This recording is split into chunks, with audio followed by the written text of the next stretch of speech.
It's been over 50 years since those infamous fires on the Cuyahoga River in Cleveland. And the rivers of Ohio have certainly come a long way since that time. New at 5, Storm Team 2 meteorologist Cameron Saliga is breaking down what a new report from the Ohio Environmental Protection Agency says about the state of our rivers.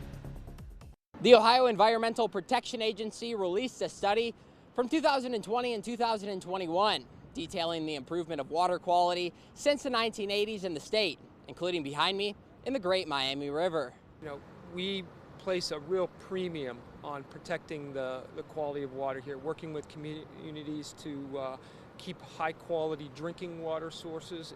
The report studied large rivers in Ohio, looking at the health of fish and macroinvertebrates in rivers compared to the benchmark. The study's major finding shows 86% of the 1,372 miles of river meet acceptable standards by the Clean Water Act and the state. Compare that to the 1980s, where 14% of the same miles met those standards.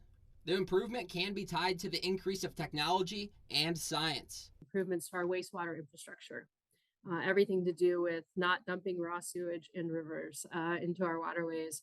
So we've seen our communities come a long way in terms of how we are treating wastewater. In the Great Miami River, there are stretches that do not meet those standards.